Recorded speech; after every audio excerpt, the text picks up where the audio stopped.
Hi friends, ಎಲ್ಲರೂ ಹೇಗಿದ್ದೀರಾ? ಇವತ್ತೇನಿದು ಬೆಳ್ಳುಳ್ಳಿ ತೋರಿಸ್ತಾ ಇದ್ದೀನಿ ಅಂದ್ಕೊಂಡ್ರೆ, ಇವತ್ತು ನಾನು ಶುಂಠಿ ಬೆಳ್ಳುಳ್ಳಿ ಪೇಸ್ಟ್ ಮಾಡ್ತಾಯಿದ್ದೆ. ಹಾಗೆ ನಿಮಗೂ ಕೂಡ ತೋರಿಸೋಣ ಅಂದ್ಬಿಟ್ಟು ಹಾಗೆ ವಿಡಿಯೋ ಮಾಡ್ತಾಯಿದ್ದೀನಿ. ಪರ್ಫೆಕ್ಟ್ ಮೆಜರ್ಮೆಂಟಲ್ಲಿ ನಾನು ಹೇಳ್ತಾ ಇದ್ದೀನಿ. ಇದು ಆರಾಮಾಗಿ ನೀವು 2 ಮಂತ್ ಇಲ್ಲ 3 ಮಂತು ಇದು ಖಾಲಿ ಆಗೋವರೆಗೂ ತುಂಬಾ ಫ್ರೆಶ್ ಆಗಿರುತ್ತೆ. ಆ ಥರ ಮಾಡಿಕೊಂಡು ನೀವು ಇಟ್ಕೋಬೋದು. ಮೊದಲಿಗೆ ನಾನು ಅಳತೆ ಎಷ್ಟು ಅಂತ ಹೇಳ್ತೀನಿ ನಿಮಗೆ. ಅಳತೆ ಏನಂತ ಅಂದರೆ, 1/2 kg ಏನಾದರೂ ಬೆಳ್ಳುಳ್ಳಿ ಇದ್ದರೆ 1/4 kg ನೀವು ಶುಂಠಿಯನ್ನು ತೊಗೋಬೇಕಾಗುತ್ತೆ. ಇದೇ ಥರ ಮೆಜರ್ ಮಾಡ್ಕೊಳ್ಳಿ. ಇದು 1 ಭಾಗ ಆದರೆ ಇದು ಅರ್ಧ ಭಾಗ ಇರಬೇಕಾಗುತ್ತೆ. ಪ್ರಿಸರ್ವೇಟಿವ್ ಆಗಿ ಕೆಲಸ ಮಾಡೋದು ಯಾವುದು ಅಂದರೆ ಅರಶಿನ ಹಾಕಬೇಕಾಗುತ್ತೆ. ಹಾಗೆ ಸಾಲ್ಟ್ ಹಾಕ್ಬೋದು. ನೀವು ಸಾಲ್ಟ್ ಬೇಡ ಅಂತ ಏನಾದರೂ ಅಂದರೆ ನೀವು ಲೆಮನ್ ಹಾಕ್ಬೋದು, ಇಲ್ಲ ವಿನಿಗರ್ ಕೂಡ ಹಾಕ್ಬೋದು. ನಾನು ಈಗ ಇದನ್ನು ಮಿಕ್ಸಿಗೆ ಹಾಕ್ಬಿಟ್ಟು ನೀಟಾಗಿ ನುಣ್ಣಗೆ ಪೇಸ್ಟ್ ಮಾಡ್ಕೊತೀನಿ. ನೋಡಿ, ಈಗ ಬೆಳ್ಳುಳ್ಳಿ ಇನ್ನೂ ಇದೆ, ಅರ್ಧ ಹಾಕಿದ್ದೀನಿ. ನೀಟಾಗಿ ಬ್ಲೆಂಡ್ ಆಗಲಿ ಅಂತ ಅಷ್ಟೇ.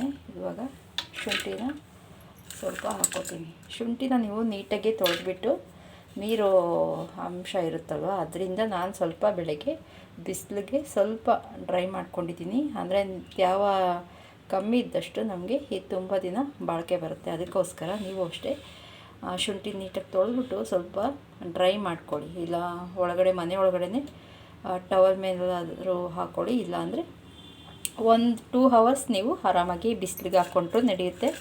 ನಾನು ಕೂಡ ಇವತ್ತು ಮಾರ್ನಿಂಗು ಬಿಸಿಲಲ್ಲೇ ಇಟ್ಟಿದ್ದೆ. ನೋಡಿ, ಡ್ರೈ ಆಗಿದೆ. ಇವಾಗ ಸ್ವಲ್ಪನೇ ರುಬ್ಕೊಳ್ಳೋಣ, ಆಯಿತಾ?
ನೋಡಿ, ಈ ಥರನೇ ಶುಂಠಿ ಬೆಳ್ಳುಳ್ಳಿ ಪೇಸ್ಟ್ ಮಾಡೋದು. ಇದರಲ್ಲಿ ಮುಖ್ಯವಾದ ಒಂದು ವಿಷಯ ನಿಮಗೆ ಹೇಳಿಲ್ಲ. ಇದು ಕೊನೆಯವರೆಗೂ ವಿಡಿಯೋ ಯಾರು ನೋಡ್ತಾರೋ ಅವ್ರಿಗೆ ಮಾತ್ರ ಈ ಮಾಹಿತಿ ಸಿಗುತ್ತೆ. ನಾನು ಇಲ್ಲಿ ವಾಟರ್ನ ಯೂಸ್ ಮಾಡಿಲ್ಲ, ಆಯಿಲ್ನ ಮಾತ್ರ ಯೂಸ್ ಮಾಡಿದ್ದೀನಿ.